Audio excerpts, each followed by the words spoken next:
Hello students, कैसे हैं आप लोग। चलिए, हमने जो लास्ट डिस्कशन किया हुआ था, लास्ट डिस्कशन में हमने आउटसोर्सिंग के साथ में जो रिस्क और बेनिफिट्स एसोसिएट होते हैं उसके बारे में डिस्कशन किया था। The risk and the benefits which are all along associated with the supply chain uh, outsourcing.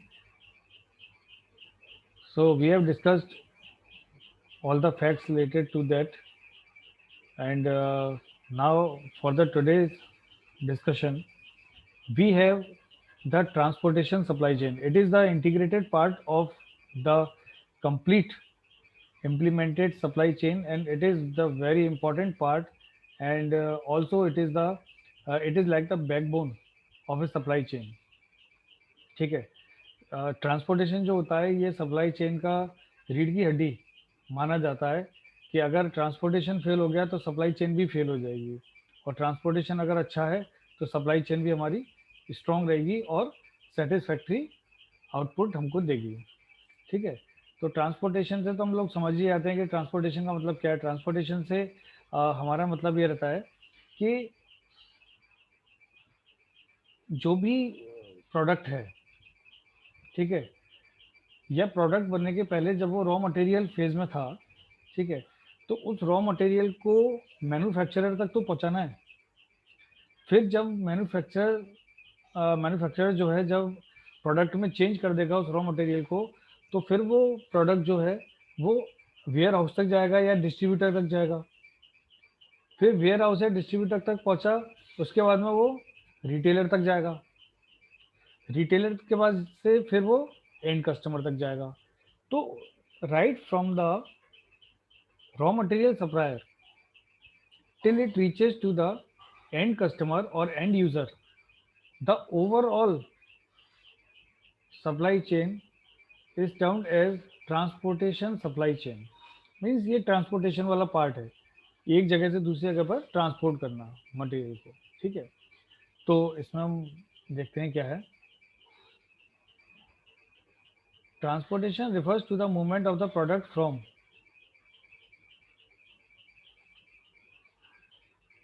Transportation refers to the movement of the product from one location to another as it makes its way from the beginning of a supply chain to the customer।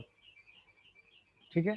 Transportation का मतलब ये हो जाता है कि किसी product का एक लोकेशन से दूसरी लोकेशन पर मूव करना। ठीक है। और इस तरीके से ये जो ट्रांसपोर्टेशन है ये सप्लाई चेन के शुरुआत से और सप्लाई चेन के ख़त्म होने तक, मीन्स कस्टमर तक जब तक प्रोडक्ट नहीं पहुंच जाता तब तक अपना रोल प्ले करता है। ठीक है। Transportation this requires a new broad look at the business transportation supply chain. Okay.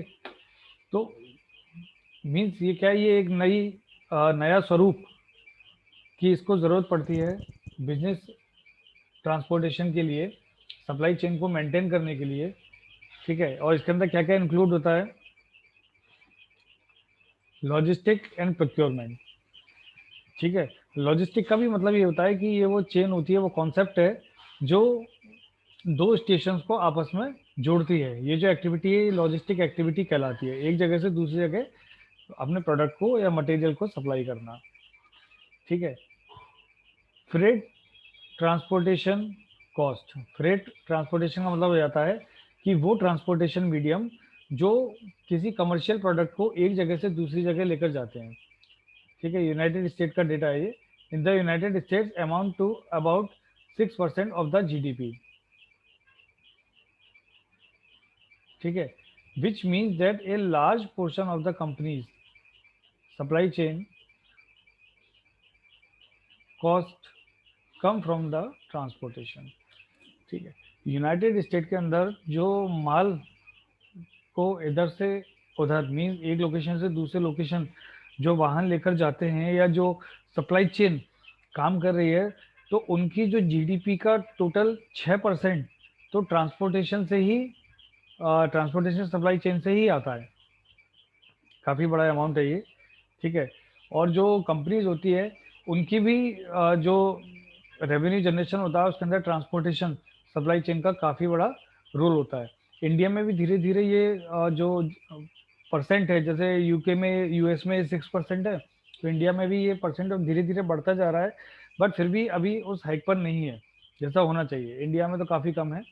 ठीक है, दो the country is big, but the freight transportation cost is still less.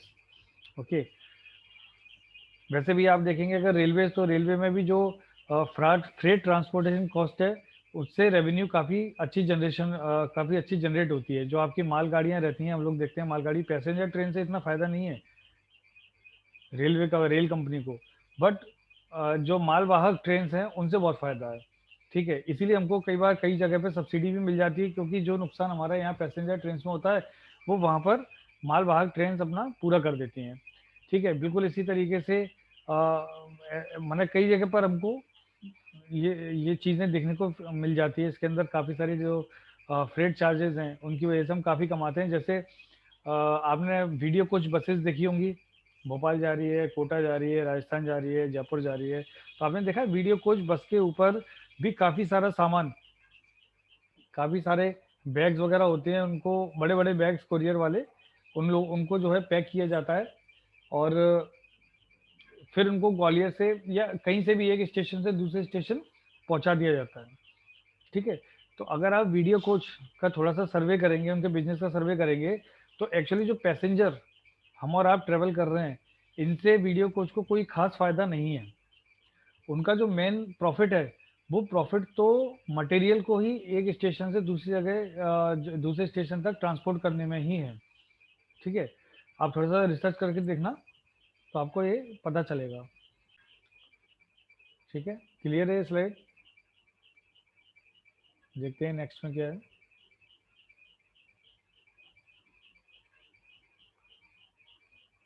Transportation is sometimes to blame for a company's inability to properly serve customers। क्या होता है कि company पर कई बार ये ब्लेम लगते हैं कि आप कस्टमर्स को प्रॉपरली सर्व नहीं कर पा रहे। जैसे मान लीजिए आपने फ्लिपकार्ट पर या आपने अमेज़ोन पर, पेटीएम पर, स्नैपडील पर आपने कोई आइटम को बुक किया। अब उसकी टेंटेटिव डेट आपको दे दी गई कि भाई 3 दिन बाद वो आइटम आपके पास में आ जाएगा। लेकिन इन केस अगर 3 दिन के बाद में वो चौथा दिन लग जाता है, चौथा दिन हो जाता है, तो हम लोग कंपनी को बिलीव करने लगते हैं। हम लोग कहेंगे फ्लिपकार्ट की सर्विस बेकार है यार, टाइम पर जो है आइटम दे ही नहीं पाई। ठीक है, हम लोग कहेंगे कि यार अमेज़ोन की सर्विस बेकार है, समय पर हमको प्रोडक्ट मिल ही नहीं पाया। ठीक है, हम कहेंगे स्नैपडील की सर्विस बेकार है यार, उनसे आज बुक करो 7 दिन बाद देते हैं प्रोडक्ट, इससे तो अच्छा कोई दूसरी कंपनी देख लेंगे, हम दूसरी जगह से बुक कर देंगे, सेम आइटम 10 जगह पे मिल रहा है। तो ओवरऑल क्या होता है कि जब ये ट्रांसपोर्टेशन में इशू आता है प्रोडक्ट के, तो ब्लेम कंपनी को लगता है। इसलिए ट्रांसपोर्टेशन सप्लाई चेन का खास ख्याल रखा जाता है कंपनीज के द्वारा कि भाई हम जो मटेरियल सप्लाई करें वो टेंटेटिव डेट के पहले ही करते हैं। तो आप देखिएगा जैसे फ्लिपकार्ट है, अमेजोन है, कई बार इसमें ऐसा हो जाता है कि ये लोग जो डेट प्रिडिक्ट करते हैं कि उससे 1-2 दिन पहले ही आपको आपका प्रोडक्ट दे देते हैं। इसीलिए कहा जाता है कि जो ट्रांसपोर्टेशन सप्लाई चेन है बहुत इंपॉर्टेंट होती है किसी भी कंपनी के लिए। ठीक है, late deliveries can be the source of service problems and complaints. ज़्यादातर जो ई कॉमर्स कंपनीज होती है इनके पास में कंप्लेंट्स जो आती हैं या फिर सर्विस से रिलेटेड कोई प्रॉब्लम आती है, तो वो ज़्यादातर लेट डिलीवरीज इश्यूज होते हैं कि भाई डिलीवरी अगर लेट हो गई तो कस्टमर ने प्रोडक्ट लेने से मना कर दिया कि भाई मुझे तो कल ज़रूरत थी, आप आज लेकर आए हो, मतलब क्या है। ठीक है, कल मेरे दोस्त का बर्थडे था तो गिफ्ट तो मुझे उसे कल ही करना था, इसलिए मैंने इतने समय पहले जो है बुक करा दिया था आइटम, पर आज आप मुझको दे रहे हो, उसकी बर्थडे तो निकल गई, वापस कर दिया। ठीक है, प्रोडक्ट डैमेज आ गया तो वापस कर दिया। तो ज़्यादातर जो कंप्लेंट्स और सर्विस प्रॉब्लम्स होती हैं वो लेट डिलीवरी से रिलेटेड ही होती हैं। ठीक है, जिसमें ट्रांसपोर्टेशन सप्लाई चेन का अहम रोल होता है।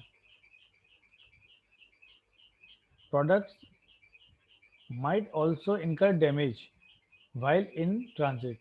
हो सकता है कि जब हमारा प्रोडक्ट ट्रांजिट में हो, मीन्स एक स्टेशन से दूसरी जगह दूसरे स्टेशन तक ट्रेवल कर रहा हो, ट्रेवलिंग के दौरान कोई डैमेज हो जाए हमारे प्रोडक्ट के अंदर, और warehouse worker might load the wrong item at a shipping location. ये भी हो सकता है कि वेयर हाउस से कोई व्यक्ति किसी लोकेशन के लिए गलत आइटम लोड कर दे लोडिंग व्हीकल में। मीन्स आइटम को भेजना है कश्मीर, ठीक है, और उन्होंने भेज दिया दिल्ली। आइटम को भेजना है दिल्ली और उन्होंने लोड कर दिया पंजाब के लिए। तो इस तरीके की इश्यूज भी आ जाते हैं। फिर ये प्रोडक्ट गलत चला जाता है, फिर जब कस्टमर कंप्लेंट करेगा फिर इसको ट्रैक किया जाता है, फिर वापस प्रोडक्ट वेयर हाउस आता है, फिर सही जगह जाता है। तो बड़ी दिक्कत हो जाती है, लेट डिलीवरीज हो जाती हैं। तो ट्रांसपोर्टेशन सप्लाई चेन को देखना बहुत ज़रूरी है। एक ज़रा सी गलती कंपनी की इमेज को डाउन कर सकती है, खत्म कर सकती है। सच ओवर शॉर्ट और damaged called OS&D shipments can frustrate the customers to leading to dissatisfaction and the decision to buy from a competitor for further purchase। ये जो शॉर्ट प्रोडक्ट या फिर डैमेज प्रोडक्ट, ठीक है, इस तरीके से, या फिर जो ओवर टाइम लग रहा है कंपनी को, या लेट डिलीवरी जो हो जाती है कंपनी की प्रोडक्ट को डिलीवर करने के लिए, तो इस दौरान क्या होता है कि ये कस्टमर के अंदर काफ़ी फ्रस्ट्रेशन आ सकता है, आ ही जाता है। मान लीजिए कि आपने एक आईफोन ऑर्डर किया, तो ओबियसली कि आप काफ़ी एक्साइटेड हो गए कि यार ये जितनी जल्दी हो सके उतनी जल्दी मेरे पास में आ जाए, ठीक है। अब वो लेट होता जा रहा है, एक दिन लेट हो गया, 2 दिन लेट हो गया, तो ओबियसली बात है कि आपके अंदर भी फ्रस्ट्रेशन आएगा, कस्टमर के अंदर फ्रस्ट्रेशन आ जाएगा। और नेक्स्ट टाइम वो ये कहेगा कि भाई मैं इस कंपनी से सेटिस्फाइड नहीं हूँ, इनकी लॉजिस्टिक फैसिलिटी बेकार है, ट्रांसपोर्टेशन फैसिलिटी बेकार है, तो मैं अब किसी और कंपनी से अपने प्रोडक्ट की ई कॉमर्स साइट से अपने प्रोडक्ट बुक करूँगा। तो ये इश्यूज आते हैं, ठीक है ना, इनका ध्यान देना पड़ता है। ठीक है जी, तो आगे चलें। तो ट्रांसपोर्टेशन सप्लाई चेन का कॉन्सेप्ट तो आपको क्लियर हो ही गया होगा। आप छोटी छोटी मार्केट में भी देखिए अपने शहर में, ठीक है, तो वहाँ क्या होता है कि कोई भी आइटम, जैसे आपके एक होलसेलर मार्केट होती है, फिर होलसेलर मार्केट से रिटेल मार्केट में जाती है, तो यह ऐसा हो नहीं सकता कि ट्रांसपोर्टेशन सप्लाई चेन वहाँ पर यूज़ ना हो रहा हो।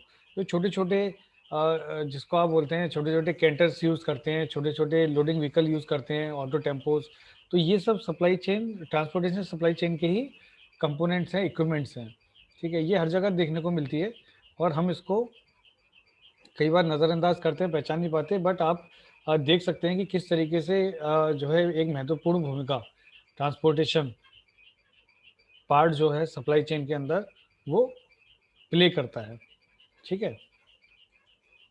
चलिए नेक्स्ट स्लाइड पर चलते हैं। नेक्स्ट कॉन्सेप्ट हमारा आएगा क्रॉस डॉकिंग का, ठीक है। क्रॉस डॉकिंग क्या रहता है, ये जो कॉन्सेप्ट है क्रॉस डॉकिंग का, इसमें हम अल्टीमेटली अपनी सप्लाई चेन से रिलेटेड जो कॉस्ट है उसको हमको कम करना होता है। ये इसके अंदर जो है कॉन्सेप्ट डेवलप किया गया है सप्लाई चेन के लिए कि इंडस्ट्रियल इंजीनियरिंग में और सप्लाई चेन मैनेजमेंट के लिए, कि भाई जो क्रॉस डॉकिंग कॉन्सेप्ट लेकर आओ, इसको इम्प्लीमेंट करो, ताकि कुछ हद तक हम रिड्यूस कर पाएँ अपने सप्लाई चेन के कॉस्ट को। सो a logistic activity that attempts to reduce the cost and the total lead time, ठीक है। फिर इसके अंदर क्या होता है कि क्रॉस डॉकिंग में बता रहा हूँ मैं आपको कि क्रॉस डॉकिंग में क्या रहता है कि ज़्यादातर जो वेयर हाउस है उस वेयर हाउस में स्टॉक करने के बजाय किसी आइटम को या प्रोडक्ट्स को जो मैन्युफैक्चरर से वेयर हाउस की तरफ आ रहा है, तो वेयर हाउस में क्या होता है कि वेयर हाउस में पहले स्टॉक किया जाता था, वहाँ स्टोर रहता था, उसमें फिनिश्ड इन्वेंट्री रहा करती थी, ठीक है, कि जैसी ज़रूरत पड़ेगी वैसे उनको कस्टमर को सप्लाई कर दी जाएगी वो इन्वेंट्री। अब ऐसा ना करने के बजाय क्या होता है कि जैसे ही कोई मटेरियल आपके वेयर हाउस में आया, बिना उसको स्टोर किए, उसको जो उसकी लोकेशन है नेक्स्ट लोकेशन, नेक्स्ट स्टेशन जो भी है वहाँ के लिए आगे बढ़ा दिया। आप कभी इसका छोटा सा एग्जांपल, जो फ्लिपकार्ट या अमेजोन से आप लोग परचेज करते हो, तो आप जरा ट्रैक हिस्ट्री, जो ट्रैकिंग है, ट्रैकिंग ऑप्शन में जरा जाकर देखना, तो आपको पता चलेगा कि your item has been shipped, ऐसा लिखा होगा कि आपके आइटम को शिफ्ट कर दिया गया है, निकाल दिया गया है, जो है मैन्युफैक्चरर की तरफ से या वेयर हाउस की तरफ से, कहीं से भी। फिर उसमें नेक्स्ट लोकेशन आएगी कि आपका जो आइटम है वो इस जगह पर आ गया है इतने बजे, ठीक है। अब उसको उन्होंने स्टोर करके नहीं रखा, कुछ समय बाद में उस आइटम को नेक्स्ट स्टेशन के लिए या आपके शहर के लिए आगे बढ़ा दिया गया। तो ये कॉन्सेप्ट क्रॉस डॉकिंग है, ठीक है। पहले तो क्या होता था, पहले तो आइटम आता था और स्टोर हो जाता था, स्टोर हो जाने के बाद में फिर वो सेंड किया जाता था कि यार जब एक लोकेशन के 2-3 आइटम हो जाएंगे तो हम उसको सेंड कर देंगे, आगे भेज देंगे।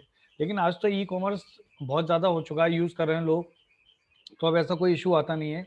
अब तो डेली लाखों प्रोडक्ट जो है बुक हो रहे हैं, और लाखों प्रोडक्ट ट्रांसपोर्ट हो रहे हैं इंडिया वाइड, वर्ल्ड वाइड। तो अब कोई ऐसे इशू नहीं आता, इसलिए क्रॉस डॉकिंग को इंट्रोड्यूस कर दिया, ताकि हमारी जो इन्वेंट्री कॉस्ट है, स्टोरेज कॉस्ट है, वो भी बच जाए, जो इन्वेंट्री रिस्क और स्टोरिंग रिस्क होती है वो भी हमारी सेफ हो जाए, ठीक है। तो ये बड़ा अच्छा जो है कॉन्सेप्ट है क्रॉस डॉकिंग का। आगे चलते हैं।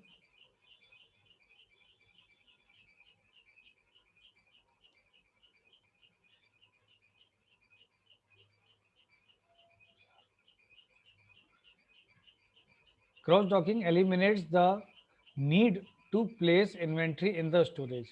क्रॉस डॉकिंग की वजह से किसी वेयर हाउस में प्रोडक्ट को स्टोर करने की जो समस्या थी, रिक्वायरमेंट थी, ठीक है, उसको ख़त्म ही कर दिया। वो एलिमिनेट ही हो गई, अब ज़रूरत ही नहीं है। इधर से प्रोडक्ट आया एक जगह से दूसरी जगह के लिए तत्काल उन्होंने आगे बढ़ा दिया, ठीक है। The idea is to transfer incoming shipments directly to outgoing trailers without storing them in between, ठीक है। क्रॉस डॉकिंग में जो आइडिया लगा है वो ये आया है कि जैसे ही इनकमिंग शिपमेंट इनकमिंग हुई किसी आइटम की, वैसे ही उसको आउटगोइंग ट्रेलर जो है, मीन्स जाने वाला एक जगह से आया, और उस जगह से ही दूसरे स्टेशन पर जाने के लिए जो ट्रेलर खड़ा हुआ है, जो व्हीकल खड़ा हुआ है, उसके अंदर लोड कर दिया, ताकि वो नेक्स्ट स्टेशन पहुंच जाए। तो स्टोरेज की ज़रूरत ही नहीं पड़ी इन दो एक्टिविटीज़ के बीच में, ठीक है।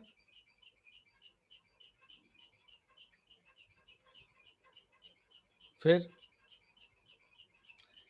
in traditional warehouse, goods are received from vendors and stored in devices like racks और shelving। जो हमारे ट्रेडिशनल वेयर हाउस होते थे उसके अंदर क्या होता है कि वेंडर से प्रोडक्ट रिसीव हो गया, गुड रिसीव हो गया, उसके बाद में अभी उसको रैक में या शेल्फ में हमने उसको अभी स्टोर कर दिया, ठीक है। When a customer, for example the consumer और the perhaps a retailer outlet, जब कोई कस्टमर, कस्टमर कौन होते हैं इनके वेयर हाउस के कस्टमर होंगे, या तो कोई रिटेलर होगा या कोई कंज्यूमर होगा, ये इसके कस्टमर होंगे। रिक्वेस्ट एन आइटम, जब वो रिक्वेस्ट करते हैं कि हमको क्या कोई प्रोडक्ट चाहिए, then workers pick it from the shelves and send it to the destination. जब स्टोरेज में हमारे प्रोडक्ट स्टोर होता है, ठीक है, शेल्व या रैक्स में, तब कस्टमर की डिमांड आने पर, और कस्टमर कौन होते हैं किसी वेयर हाउस के लिए, या तो कोई रिटेलर होगा या फिर एंड कंज्यूमर होगा। तो जब वो लोग डिमांड करते हैं कि हमको ये प्रोडक्ट चाहिए, तो वर्कर्स फिर उस प्रोडक्ट को वेयर हाउस से बाहर निकालते हैं और कस्टमर के लिए सेंड कर देते हैं कि वही कस्टमर तक या रिटेलर तक पहुंच जाए, ठीक है। क्लियर है। ये क्रॉस डॉकिंग का आपको इसके अंदर देखने को मिलेगा, ये बड़ा ही क्लियर है। ये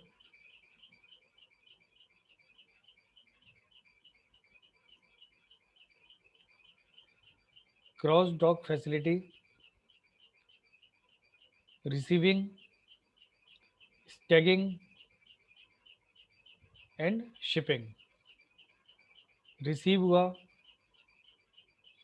ठीक है, रिसीव हुआ, रिसीव हो गया, ये रिसीव हो रहा है और जा भी रहा है साथ में,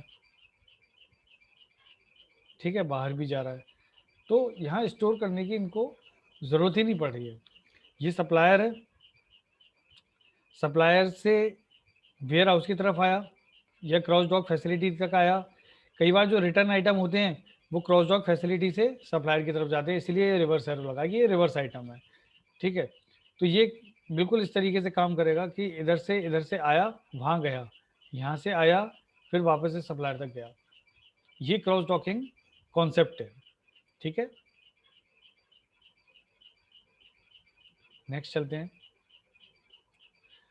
ये हमारा ट्रेडिशनल डिस्ट्रीब्यूशन था जो पहले वेयर हाउस में हमारे हुआ करता था। वो क्या करता था कि जैसे ही मटेरियल सप्लायर से वेयर हाउस पहुंचा, यहाँ क्रॉस डॉकिंग नहीं, वेयर हाउस है, तो वेयर हाउस में ये आप देख रहे हैं येलो येलो, ये सब रैक्स है या शेल्फ्स है, इसके अंदर हमारे आइटम्स मटेरियल स्टोर करके रखा है। तो वेयर हाउस क्या करेगा, रिसीविंग करेगा, रखेगा, स्टोर करेगा, फिर उनको संभाल के रखेगा, रिप्लेनिशमेंट, फिर जब कोई ऑर्डर आएगा तो उसको पिक करेगा एंड देन शिप करेगा, ठीक है।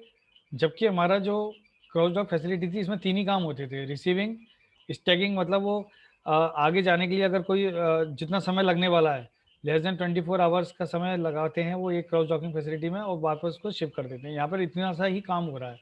और यहाँ देखिए आप, जो ट्रेडिशनल था उसमें कितने काम हो रहे हैं, तो कितना पैसा और कितना समय इसके अंदर और कितने ह्यूमन रिसोर्स इसके अंदर लगते होंगे, ठीक है। तो आपको क्रॉस डॉक फैसिलिटी और वेयर हाउस में अंतर आ गया। क्रॉस डॉकिंग में किसी तरीके का स्टोरेज नहीं होता और वेयर हाउस में स्टोरेज होता है, ठीक है। ये था आपका ट्रेडिशनल डिस्ट्रीब्यूशन। वेयर हाउस में ऐसा रहता है, ये रैक्स होती हैं, ये जो ग्रे कलर में आप देख रहे हैं रैक्स है, रैक्स के अंदर ये प्रोडक्ट्स मटेरियल रखे हुए हैं। ये वेंडर की तरफ से आए हैं, अब ये आगे बढ़ने का, जाने का इंतज़ार कर रहे हैं कि जैसे कोई फैसिलिटी अवेलेबल होगी या समय आएगा या रिक्वायरमेंट होगी तो हम उसको आगे सेंड कर देंगे। तो ये हमारा ट्रेडिशनल डिस्ट्रीब्यूशन सिस्टम है, कई जगह देखने को मिलता है।